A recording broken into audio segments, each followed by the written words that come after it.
There comes a point in your journey where everything that once made sense suddenly doesn't.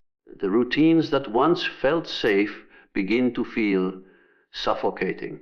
The relationships that once anchored you start to drift. You look around and feel like you no longer belong anywhere, not even in the life you've built. This is not failure. This is not regression. This is the quiet, sacred unraveling that happens right before transformation. When you feel lost, you are not being punished, you are being prepared for clarity. Being lost is the soul's way of breaking free from the cages of certainty. For too long, you've lived inside patterns designed to protect your identity, not evolve it. The mind loves familiarity, but the soul longs for expansion. When your inner world outgrows the outer life you've been living, confusion begins to stir. You start questioning your purpose, your values, your desires. You start asking, who am I really beneath everything I was told to be? That question is not a breakdown. It is the first breath of awakening. This phase often feels disorienting because the old map no longer works. You try to follow the paths that used to lead to joy, but they feel empty. You revisit old dreams, but they no longer spark your spirit. What's happening beneath the surface is profound. Your consciousness is shifting from external validation to inner alignment. The compass you once relied on, other people's opinions, societal standards, old goals, starts malfunctioning because it was never truly yours. The loss of direction is not a void, it's an invitation to discover your true north. In the space between the old and the new, you will feel suspended. Nothing will feel solid.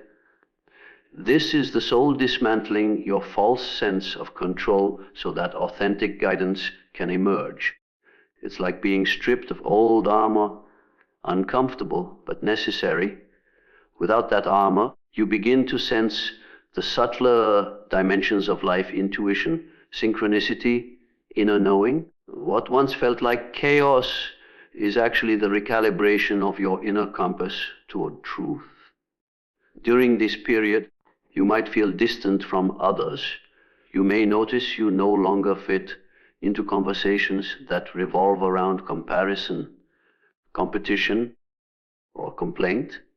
You'll feel misunderstood because the world around you is still asleep to the awakening you are undergoing. The loneliness that arises is sacred solitude in disguise. It is your soul withdrawing energy from distractions and redirecting it inward, where the real answers lie.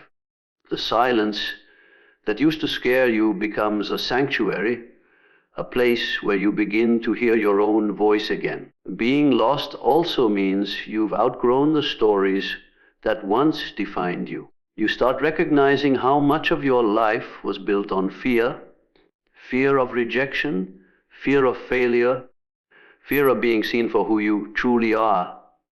As those illusions collapse, the emptiness that follows isn't a void to escape, but a field to plant new meaning. You are not losing your path. You are shedding the old version of yourself that could never walk the next one. The soul's evolution rarely comes with instructions. It doesn't tell you when or how you'll find yourself again. It simply calls you inward, whispering through confusion and silence. The human mind labels this as being lost, but the soul sees it as being found. To the mind, this is darkness. To the soul, it's dawn. The old self dissolves so that something purer, freer, and more aligned can take its place. You begin to realize that clarity isn't something you chase. It's something that emerges naturally when you stop running from the unknown. You feel lost because you are stepping outside the script.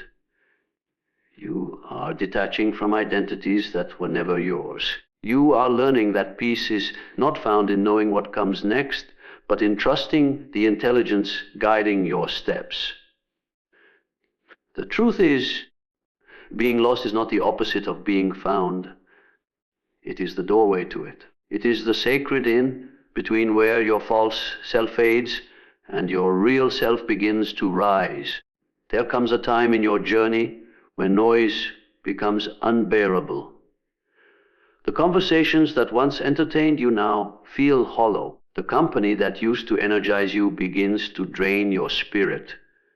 You start feeling an invisible pull, a quiet desire to retreat, to be alone, to listen not to others, but to something deeper within. This craving for solitude often begins subtly. You stop seeking approval, you withdraw from crowds, and you no longer feel the urge to explain yourself. To the outside world, it looks like isolation, but in truth, it is the soul's way of coming home to itself. For years, you may have lived in a constant performance, saying what others wanted to hear, being who they expected you to be, chasing acknowledgement as a sign of worth. Validation became a drug, an invisible thread connecting your sense of self to the opinions of others. Yet the soul can only bear so much pretending. One day, something shifts, the applause stops mattering, the need to impress fades. You begin to realize that no amount of external approval can fill the silence of inner emptiness. The search for validation begins to dissolve because the real self is awakening beneath it. Solitude is not loneliness. Loneliness is the absence of connection. Solitude is the presence of your own essence. It's the sacred space where you rediscover your original voice, the one that existed before the world told you how to speak, what to believe, and who to become. In solitude, the masks fall away. You begin to see how much of your identity was built around survival, pleasing others, blending in, avoiding rejection. As those layers peel off, you meet the self that never needed validation to exist. You start to sense a quiet power that doesn't shout, doesn't seek attention, but simply is. At first, solitude can feel uncomfortable. The silence is loud, confronting you with the thoughts and emotions you've buried under constant activity. You realize how much of your life was spent running from your pain, from your confusion, from your truth. Yet the longer you sit in the stillness, the more you begin to see that silence is not empty. It's full of messages you were too busy to hear. The soul doesn't speak in noise. It whispers through intuition, dreams, and gentle feelings. Solitude becomes your teacher, showing you how to listen without fear. In this state, you begin to notice how much of the world is addicted to distraction. People scroll, talk, argue, and seek attention endlessly, not realizing they are escaping themselves. But when you start craving solitude, you are no longer interested in escaping. You want to return. You feel drawn to spaces that allow your mind to breathe, walks in nature, long evenings alone, quiet moments of reflection. You start noticing beauty in simplicity, the sound of the wind, the stillness of a sunrise, the rhythm of your own heartbeat. Solitude reconnects you with life in its purest form, unfiltered by society's noise. The more time you spend in solitude, the clearer your boundaries become. You begin to recognize the energy of authenticity versus performance. Superficial conversations lose their charm. You stop feeling obligated to participate in gossip, drama, or shallow interactions.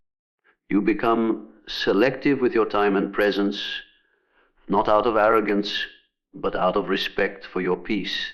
The soul that has tasted silence can no longer settle for noise. You stop explaining your choices because you no longer need others to understand them. You are not withdrawing from the world. You are redefining your relationship with it. Craving solitude is one of the first signs of inner alignment. It means you're beginning to trust your own perception more than others' opinions. The praise or criticism of others starts to lose power over you. Instead of asking, do they approve of me? You begin to ask, does this resonate with my truth? That subtle shift changes everything. You stop reacting to external stimuli and start responding to inner guidance. You realize that self-worth was never something to be earned, it was something to be remembered. As this transformation deepens, you may feel misunderstood. Some will interpret your solitude as arrogance or withdrawal. They wonder why you're quieter, why you've changed, why you no longer engage the way you used to.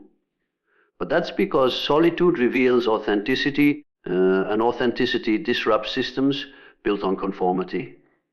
You no longer seek to fit in, because fitting in would require you to shrink. Solitude teaches you the sacred art of standing alone without feeling lonely. It's not about cutting people off. It's about reconnecting with your own center so deeply that you no longer depend on external energy to validate your existence. In solitude, you begin to notice a shift in your desires. You stop wanting recognition and start wanting peace. You stop chasing success defined by others and start building meaning defined by your soul. You may find yourself drawn to creativity, to spirituality, to anything that allows your inner self to express freely. The energy once spent maintaining appearances becomes fuel for self-discovery. You start asking questions like, what truly fulfills me? What feels honest? What feels alive? And the answers that emerge from silence are truer than anything you've heard before. The craving for solitude is not an escape from the world. It is preparation to return to it with wisdom. When you are no longer enslaved by validation, you begin to engage with life from a place of freedom, not fear. You no longer seek to prove your worth because you have experienced it directly. Solitude reveals that peace was never outside of you. It was waiting beneath the noise all along. It strips away the illusions that kept you chasing approval and brings you back to your essence, where your soul finally breathes without permission, without judgment, without needing to be seen to know that it is enough. When your soul begins to rise, the first thing you notice isn't peace, it's chaos. You start feeling everything more deeply than ever before. Emotions that were once buried under years of control, distraction and denial begin to surface all at once. You might find yourself crying for no reason, feeling bursts of anger, waves of sadness, or sudden joy that feels almost overwhelming. It's as though the walls that once protected you have dissolved, and now you are standing bare in front of your own truth. This is not regression, it's purification. Before the soul can stabilize, it must release the energy it has suppressed for too long. For years, many people live in emotional numbness, surviving instead of feeling. Society teaches you to be strong, to stay busy, to move on quickly from pain. But unprocessed emotions don't disappear, they sink into the subconscious and shape your reactions, beliefs, and identity. When your consciousness begins to expand, those buried emotions rise to the surface to be seen. The intensity you feel isn't new pain, it's old pain asking to be released. It's the body, mind, and spirit aligning to cleanse the residue of what you've carried silently for years. This phase can be deeply confusing. You might wonder why you're feeling worse, even though you're trying to grow.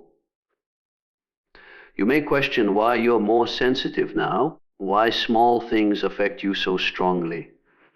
But the truth is that heightened sensitivity is a sign of healing. When numbness fades, you begin to feel again. Emotions that once lived in the shadows are finally finding light. Anger becomes awareness of boundaries. Sadness becomes connection to depth. Fear becomes an invitation to trust. What looks like emotional instability is actually emotional reawakening. During this stage, it's natural to want to escape the intensity, to distract yourself, to shut down again, to search for a quick fix. But emotions are not enemies to be managed, they are messengers to be understood. Each emotion carries wisdom.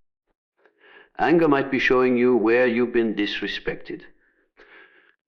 Grief might be teaching you what truly matters. Anxiety might be revealing where you've abandoned your trust. These emotions are signals from the soul, not malfunctions of the mind. They don't rise to punish you. They rise to free you. You might also notice your relationships changing during this time. As your emotions intensify, your tolerance for shallow or toxic connections decreases. You start craving authenticity because your soul can no longer resonate with pretense. You may withdraw to protect your energy, not because you're avoiding people, but because you're finally listening to yourself. Emotional awakening requires stillness. You cannot hear your inner truth while surrounded by constant noise. The intensity is a call to pause, to feel, and to process rather than react.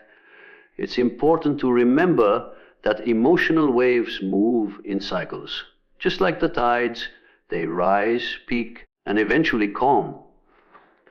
The more you allow yourself to feel without judgment, the faster the energy releases. Suppression delays peace.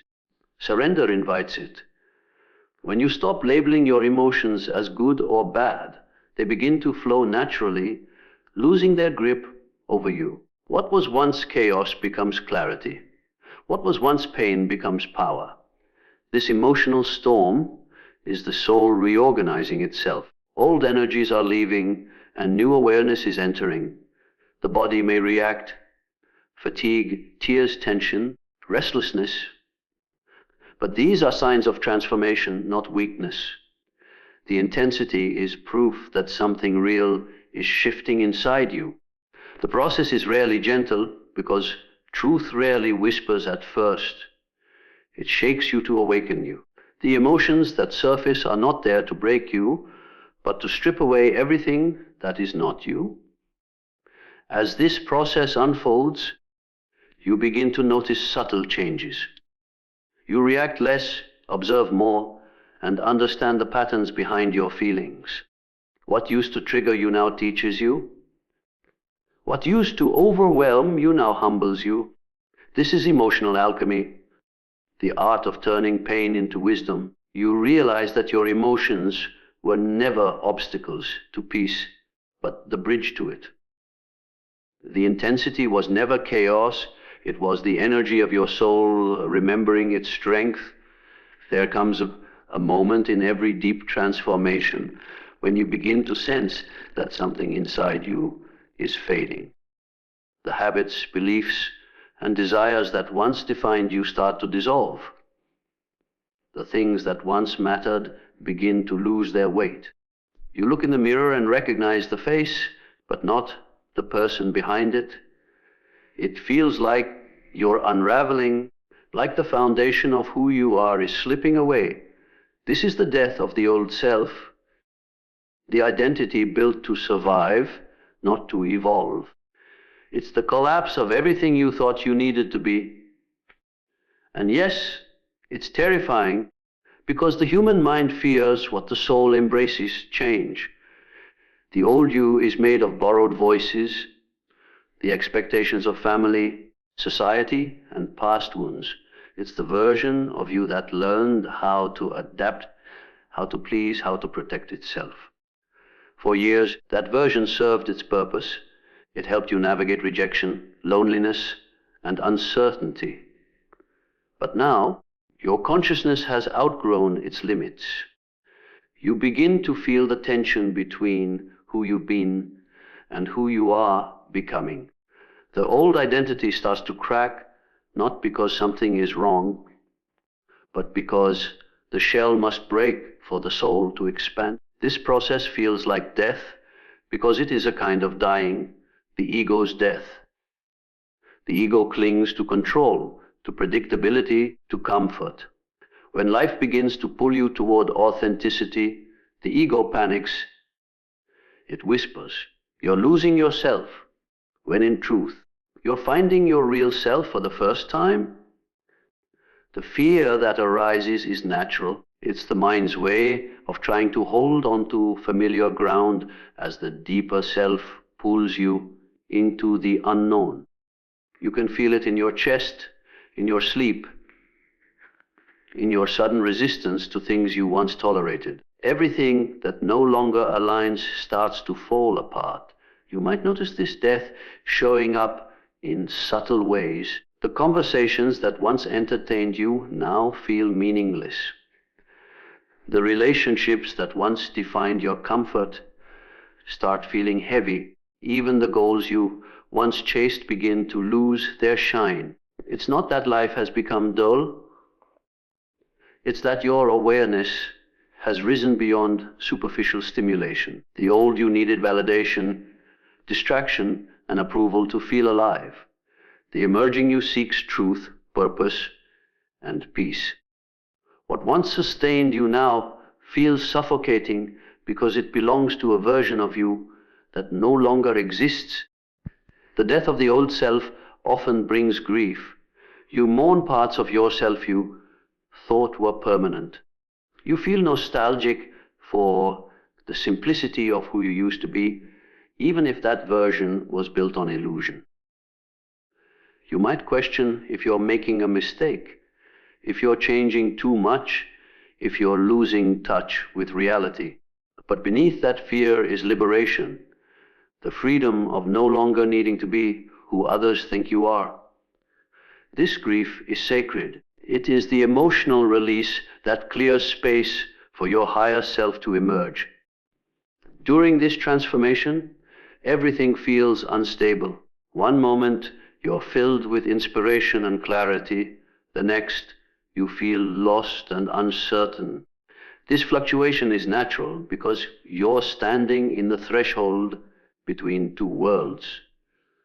The life you've known and the life waiting for you beyond fear. The mind resists this liminal space because it craves definition, but the soul knows that transformation requires surrender. The death of the old self is not a single event. It's a process of releasing layer after layer of what no longer serves you.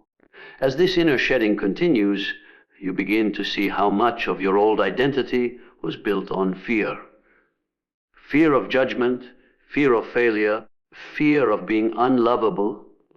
You start recognizing how many choices were made to avoid pain rather than to embrace truth. When those fears lose power, the identity attached to them also begins to dissolve. The collapse you feel is actually a reconstruction. The emptiness is the space where authenticity begins to breathe. You are not losing your life, you are shedding your disguise. This inner death teaches you what it means to be reborn without certainty. You stop needing to label yourself, to fit into roles, to explain your evolution. You realize that the person you were was never the full expression of who you are. The old you was built from survival, the new you is born from awareness. And although the transition feels like falling apart, it's actually the soul remembering its own power to create anew. When your soul begins to awaken, you start noticing things you never paid attention to before. It's as if your perception sharpens, your intuition deepens, and your sensitivity expands beyond logic. You begin to sense the unspoken energy that flows beneath words, glances, and spaces. The room may look the same, the people may sound the same, but something inside you perceives a subtle vibration, a shift in atmosphere that others often overlook. You start realizing that everything carries energy, people, conversations, places, thoughts, even silence. This heightened awareness can feel like both a gift and a burden, because once you begin to see truth energetically, you can no longer pretend not to. You start feeling drained around certain people without knowing why. Their words might be kind, but their presence feels heavy, as if they carry unspoken resentment or hidden agendas. On the other hand, some people radiate peace. Being near them feels like breathing fresh air after years of confinement. This new sensitivity is not your imagination, it's your consciousness expanding beyond appearances. The soul communicates through energy long before it translates into words. As you evolve, your inner radar becomes attuned to these subtle frequencies, allowing you to detect authenticity or deception in a single glance. You begin to understand that energy never lies. People can mask intentions with politeness, but the energy behind their actions always reveals the truth. This realization changes how you interact with the world. You no longer engage in conversations that feel forced or tolerate spaces that drain your vitality. You notice how certain environments, crowded places, chaotic gatherings, artificial atmospheres, make your body tense and your spirit uneasy. It's not that you've become antisocial. You've become discerning. You can feel when the vibration of a situation doesn't match the frequency of peace you're trying to cultivate. This sensitivity also extends to your internal world. You start noticing how your own energy shifts with your thoughts and emotions. Negative thinking feels heavier, denser, constricting. Gratitude and love feel lighter, expansive, and freeing. You realize that managing your energy is not about controlling life, but about staying conscious of what you allow to influence your inner state. You begin to protect your energy not out of fear, but out of self-respect. What once felt like boundaries now feels like energetic hygiene, maintaining clarity and alignment in a world full of noise.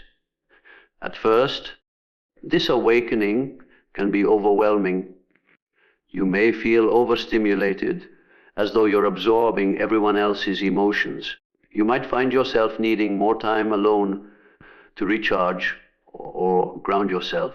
The world's chaos feels louder because your senses are open wider. But with time, you learn to regulate this sensitivity. You begin to discern between what energy belongs to you and what doesn't. You discover practices, meditation, stillness, nature, that help you cleanse the energetic residue of the day. You realize that sensitivity is not weakness. It's perception refined by truth. The deeper your awareness grows, the more you understand that energy is the true language of life. Every interaction is an exchange. Every word carries intention. Every silence communicates vibration. You start noticing how your energy affects others as well, how your mood can shift a room, how your presence can either calm or agitate. This awareness brings responsibility. You no longer want to contribute to negativity because you understand how easily it spreads. You start choosing thoughts, actions, and words that align with peace, compassion, and clarity, because that is the energy you wish to circulate. You also begin to sense timing and intuition in energetic terms. You can feel when something is off, even if it looks right on paper. You can sense when a door is closing before it physically does, or when a new opportunity carries the spark of alignment. The universe begins to communicate through subtle sensations. A gut feeling, a sudden stillness, a magnetic pull toward or away from something. You start trusting those sensations more than external logic because they are the language of your higher self, guiding you through vibration rather than reason. As your awareness matures, you start valuing energetic harmony more than superficial comfort. You surround yourself with environments, music, colors, and people that nourish your spirit. You become intentional about what you consume, not just physically, but emotionally and spiritually. You begin to understand that energy is the architecture of reality, and your attention is the builder. Whatever you focus on grows stronger in your field. This realization changes the way you live. You no longer chase experiences, you cultivate frequencies. You stop searching for peace outside because you have learned to generate it from within. As your consciousness begins to rise, you start to see conflict differently. You no longer feel the compulsion to prove yourself right, to argue every point, or to win every confrontation.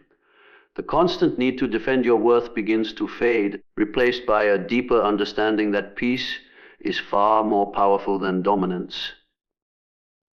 This shift doesn't come from weakness, it comes from wisdom. You realize that energy spent on unnecessary battles only drains your spirit and distracts you from what truly matters. The higher self no longer seeks victory through ego, it seeks harmony through awareness. For much of life, you might have been conditioned to equate winning with strength. You were taught that standing your ground in every disagreement was a sign of confidence, that being right meant being respected. But as you evolve, you begin to recognize that many battles are rooted not in truth, but in insecurity. The ego thrives on conflict because it feeds on validation. It wants to be seen, acknowledged, and superior. Yet the soul has no interest in comparison. It doesn't fight to be right. It simply rests in what is true. When you start choosing peace over pride, you realize that silence can be louder than any argument. This transformation is subtle at first. You notice yourself pausing before reacting. Someone might insult you, and instead of retaliating, you feel compassion for their pain. You recognize that hostility often comes from woundedness, not strength. You stop taking things personally because you understand that people's projections have more to do with their internal battles than with you. This emotional detachment isn't coldness, it's maturity. You start valuing your inner calm more than the satisfaction of winning. You begin to understand that not every invitation to chaos requires your attendance.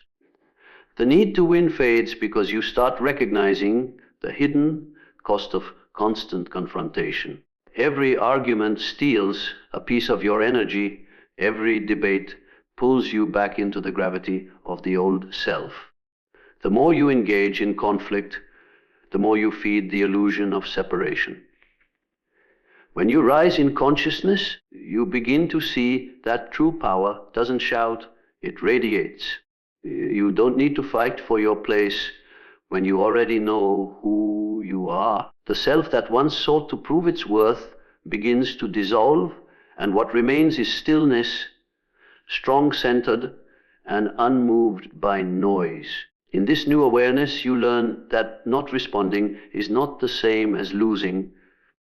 In fact, silence often disarms aggression faster than any clever retort. You start recognizing when a situation is driven by ego rather than truth, and you withdraw your energy from it. The desire to have the last word fades because you no longer need to control how others see you.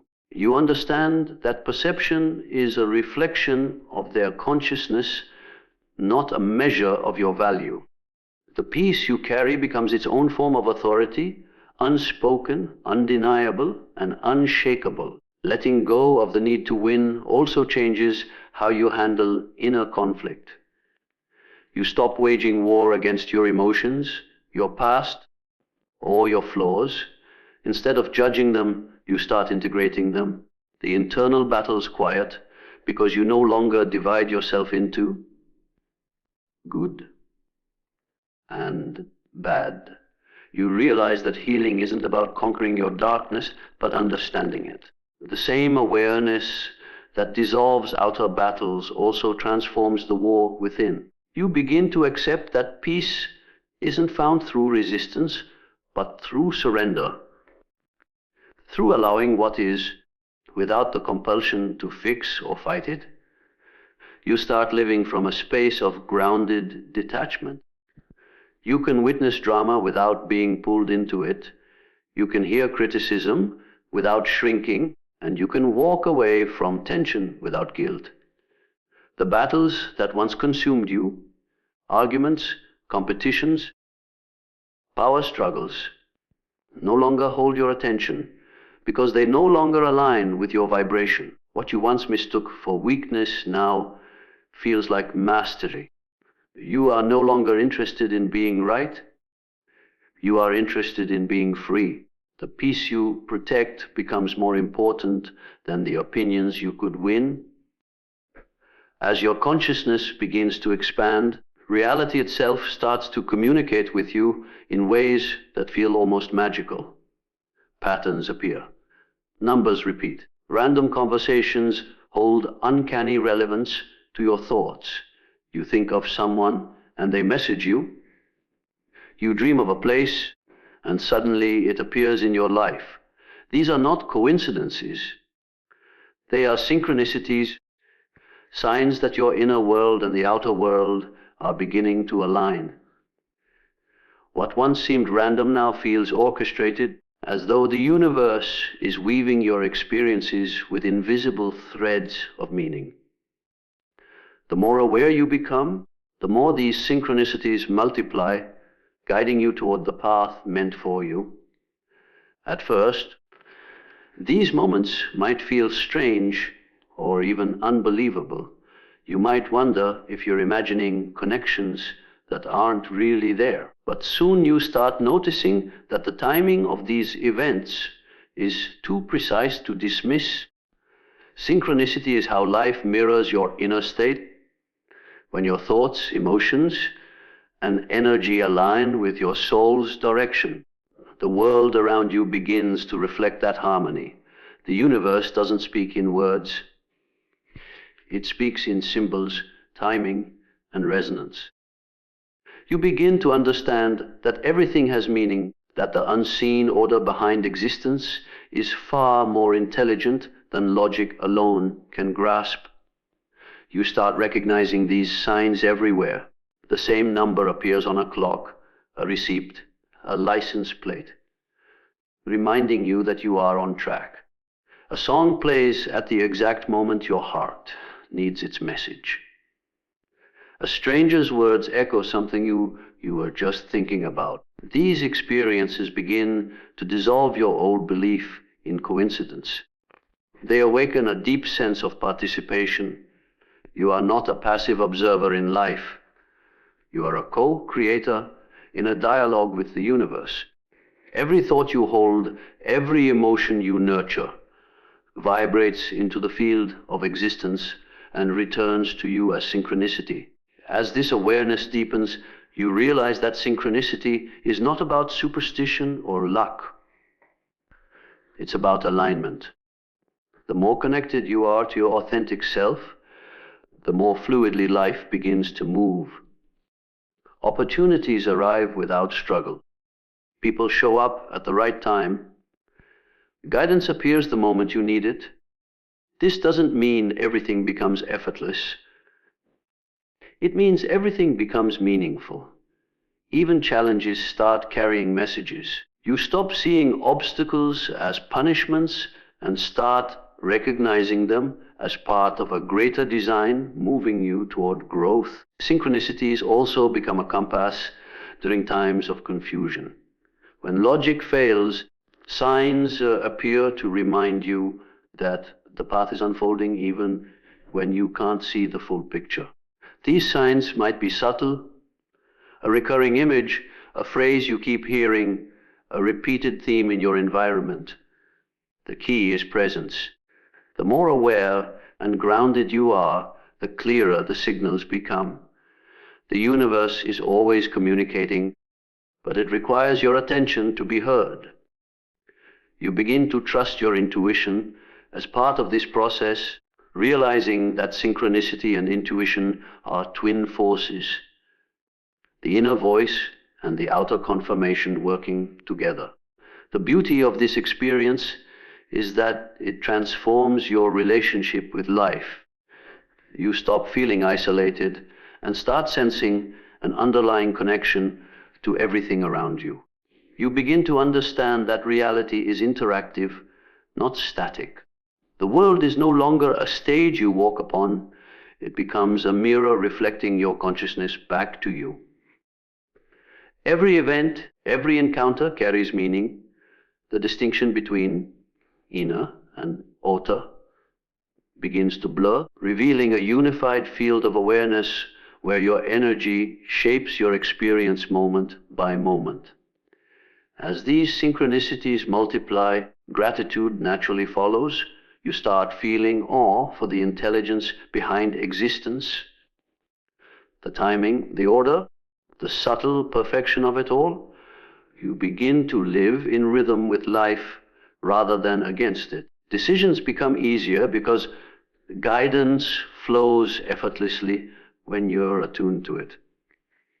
You stop chasing signs and start allowing them.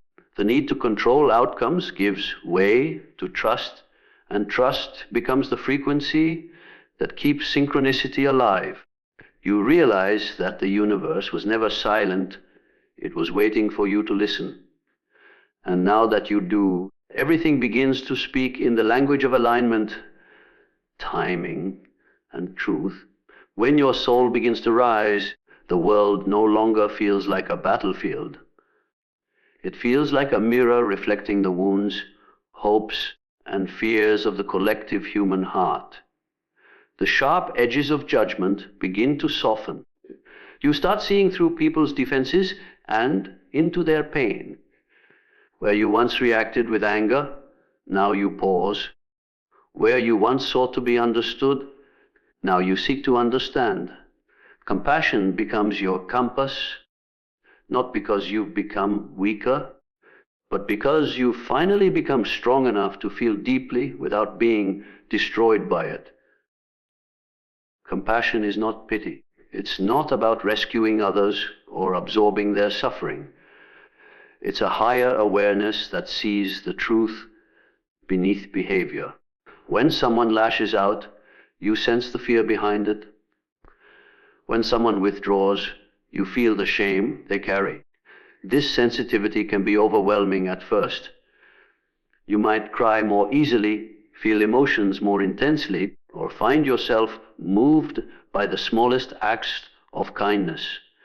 But what's really happening is that your heart is expanding. The walls you built for protection begin to crumble, allowing life to flow through you with honesty and presence. You begin to notice how everything is interconnected. The person who hurts you is often acting from their own unresolved pain. The one who criticizes you may be silently battling their own inadequacy. You start to see how cycles of suffering perpetuate themselves, and in that understanding, you stop wanting to contribute to them. Instead of retaliation, you choose reflection. Instead of punishment, you choose awareness. Compassion doesn't mean you tolerate toxicity. It means you respond from consciousness, not reactivity. It's the power to say no without hatred and to walk away without bitterness. As compassion deepens, your perception of justice also transforms. You realize that everyone is fighting an invisible war within themselves. You stop dividing the world into good and bad, right and wrong, worthy and unworthy. The duality that once shaped your thinking begins to dissolve. You no longer crave superiority or validation because compassion teaches you that no one is above or below another. Every person you meet becomes a teacher in some form, showing you either what love looks like or what the absence of it reveals. Life itself becomes a sacred dialogue between hearts learning how to awaken. This shift doesn't make you naive, it makes you discerning. You no longer confuse empathy with enmeshment. You can feel deeply without losing yourself in another's chaos. Compassion becomes your inner guide, helping you sense when to help, when to hold space, and when to step back. You understand that some people must walk through their pain to awaken, and your role is not to save them, but to hold love steady while they find their way. This is mature compassion, the kind born not from guilt, but from wisdom. You start extending this compassion inward as well. The harsh inner critic that once governed your every move begins to lose power. You forgive yourself for the mistakes you made when you didn't know better. You stop chasing perfection and start embracing authenticity. In moments of failure, you speak to yourself with gentleness rather than shame. You begin to realize that self-compassion is not indulgence. It's the soil from which all genuine love grows. When you treat yourself kindly, you automatically treat others with the same grace. Gradually, compassion becomes the quiet force guiding your choices, relationships, and purpose. It informs how you speak, how you listen, how you create, and how you lead.